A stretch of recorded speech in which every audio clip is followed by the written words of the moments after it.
GPT 5.4 Mini and Nano were just released, and for the first time ever, it's called out in the headline for these models that they are built for subagents, especially for AI coding. And this is more important than you would think. I mean, yes, these are fantastic models, and we'll talk about that as well, but what's more important here is the message from OpenAI. They are putting a lot of effort into designing LLMs that are specifically meant to be used for subagents.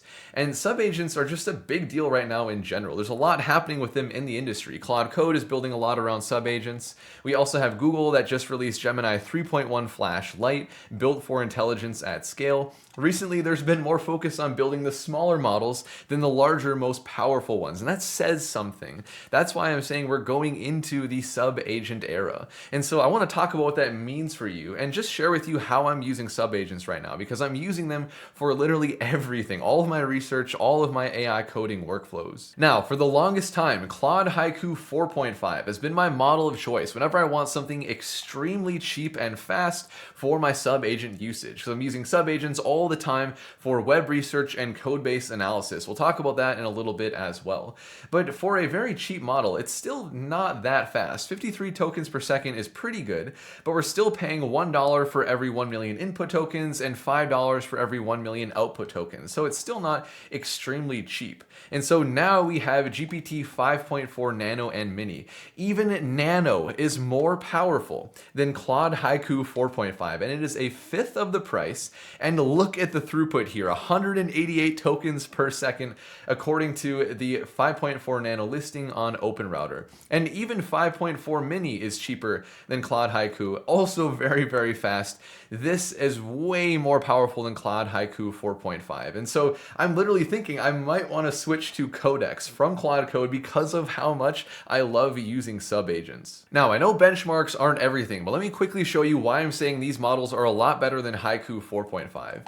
So the benchmarks right from OpenAI say that 5.4 Mini and Nano, they actually crush the predecessor, GPT-5 Mini. But if we look at LiveBench, GPT-5 Mini has a global average score across the benchmarks of about 66. And then looking at Claude Haiku 4.5, it's only 61. So LiveBench doesn't have 5.4 Mini and Nano yet, but even looking at the predecessor, that even is still better than Claude Haiku 4.5. And so we're seeing these cheaper and faster models that are also getting way better at the same time. But let me also be very clear here. The point of this video is to not just shill the new OpenAI models. Yeah, they're cool, but I want to focus on the trajectory here. Especially with competition, we're going to keep seeing all of these smaller models being built that are faster, cheaper, and still really powerful. And if we keep this up, we're eventually going to get to the point where we pretty much have an unlimited budget for sub-agent usage. And that's going to unlock so much for us to solve a lot of these problems around context rot. Let's talk about that right now. So the simple idea behind context rot is large language models get overwhelmed with information just like people do. Just because your Claude Code, Codex, whatever can support 1 million tokens doesn't mean you should overload it with that much information. We see a general decline no matter the large language model as we load it with more context. So there's more hallucinations, it picks out specific information we need less often.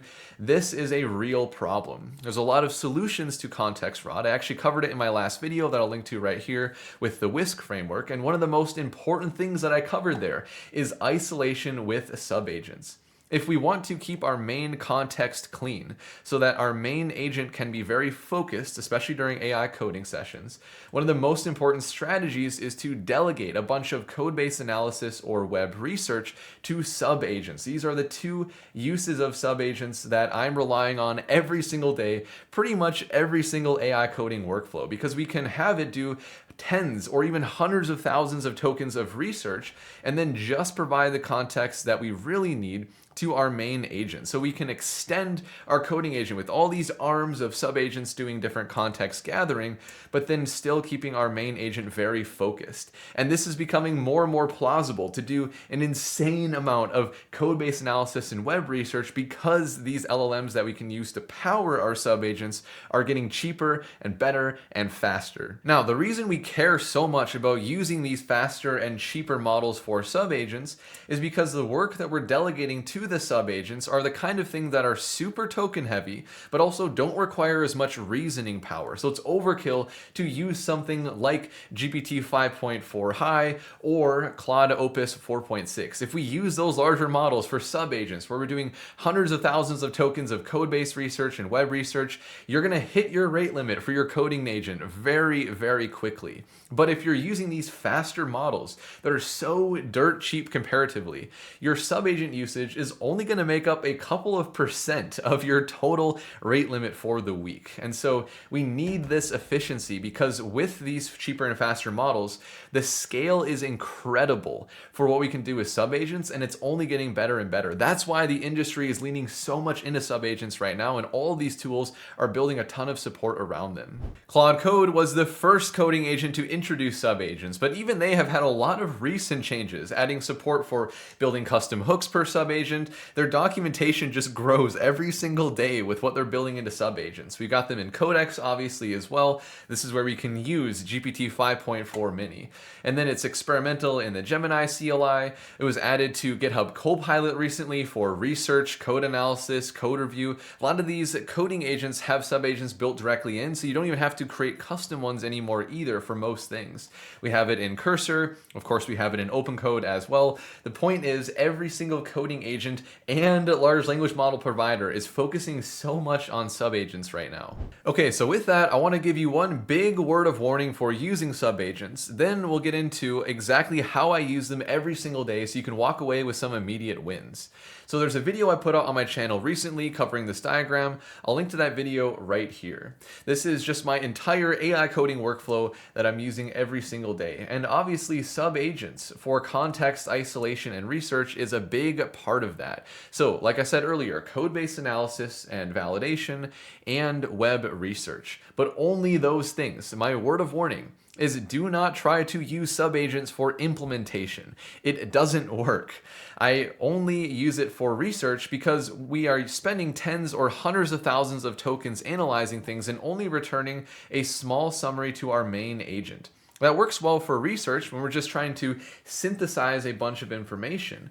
But for implementation, our main agent needs to be aware of all of the files that we're changing. Otherwise, it has no way to validate. There's a lot of hallucinations that have happened here in my experience. I've tried to use subagents where I have my front-end subagent, my back-end subagent, my database subagent, they all work in parallel, but they're not talking to each other. They're not giving the main agent everything that it needs. And so there's a lot of problems that come with this. So stick to your main agent for your implementation. But then at the start of your coding session, when you're just going through the planning, that is when I recommend using subagents a ton. And so with that, let's get into how I use subagents every single day. All right, I got a super quick interruption because I built my own Agentic RAG agent with a new database I've never used before that I'm super excited to show you. The sponsor of today's video is Oracle, and I'm excited for this one because of how they're approaching AI infrastructure with their AI database.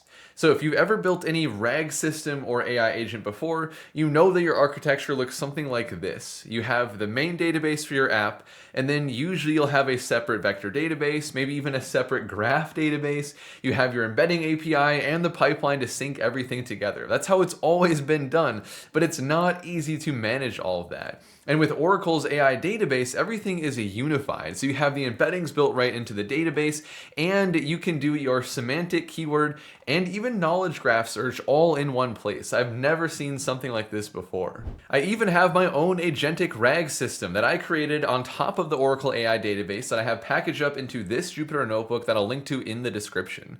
And so really quick, it just loads sample documents. I demo some of the different search strategies that are native to the database, and then I create a LangChain and LangGraph agents. I'll show you this right now. I'll run a demo here where we send in some queries and we can watch it perform the different search strategies in the Oracle AI database, come back with the relevant documentation to then give us our final answer. And Oracle has an open source AI developer hub, giving you a bunch of resources to leverage their platforms like their AI database. And I actually submitted a pull request for this Jupyter notebook. It got approved, so I'll have a link to this in the description. Like I said, you can go and run the whole thing yourself.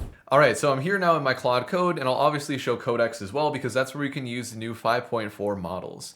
So whenever I am starting a brand new AI coding session to knock out a feature or a bug fix, I always start with my prime command. So no subagents yet. I want to load a high-level overview of the project into the context of my main coding agent. That's the workflow that I walk through right here. But now at this point, our main Claude Code instance is loaded up with context. Now I want to use subagents very extensively. I'll do this every single time. When I'm working with larger code bases, there's a lot of context to sift through to figure out what parts of the code base do we really care about addressing for this feature or bug fix. And so for brand new projects or simple projects, you don't really care about subagents. There's not really going to be a problem of context rot. But I'm working in my Archon code base. More on this coming on my channel soon, by the way. But the point here is it's a very complicated code base. I have a ton of different packages. There's tens of thousands of lines of code. I don't want to just dive right in and say like, hey, look at my code base and try to find the right files to address this feature. I want to use subagents because I need that context isolation. So I'll give you kind of a random example here, but like a real example. I hope this helps drive home the point for you here. So I'll go into my speech to text tool and I'll say, I want to address a bug here. So the issue I'm running into right now is whenever I start multiple workflows in the same conversation, they share the same work tree.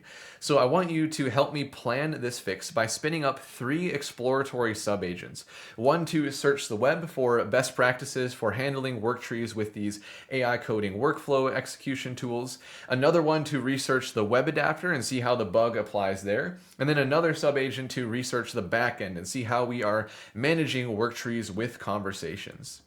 So there we go. I'll send this off. And this isn't even using any subagents that I've built for myself. Like I said, a lot of these tools are implementing subagents directly into the platform so we can use them out of the box without having to define anything. And these built-in subagents are smart enough to use faster and cheaper models under the hood. So when we invoke the web researcher and then the other subagents that we'll see in a second here, like our Codebase analyst, these are, again, both subagents built into Claude Code. They are using either Haiku or Sonnet under the hood instead of Opus, which is the model that my main context window is working in. So a clear example here of working with different models depending on if we're in our main session or if we're in a sub agent. And we can do the exact same thing with Codex. And so I'll just do the same prompt here. I have a bug right now where work trees are shared when I'm invoking many workflows in the same chat. So spin up 3 subagents, one to do web research on best practices around work tree management, one to look into this bug as it relates to the web adapter, and then one to look into the backend. So doing just a bit of a shorter prompt here for the sake of example. But then what I can also do is say, I want you to use GPT 5.4 mini for these subagents so they can be faster and cheaper. We want to be more context efficient here. And so we'll see in just a second when Codex spins up these subagents, it'll explicitly tell us that they are using the new GPT 5.4 mini model. And this is so incredibly fast. It's really cool to see. So there we go. It spawned 3 subagents and each one of them is using GPT 5.4 mini with medium reasoning. We don't need that much reasoning here because all we're doing is synthesizing information. And I know this is a pretty basic example overall, but you can spin up dozens of subagents in parallel. A lot of times when you're working on very large code bases or projects that have many code bases, there's so much context curation you have to do to really identify the problem for a bug fix or exactly where you need to implement a new feature. Running code reviews as well is another really good use of subagents. There's so many times where I'm just relying on subagents very, very deeply. Like I wouldn't be able to work without them. So take a look at this. All of our subagents are done across both coding agents.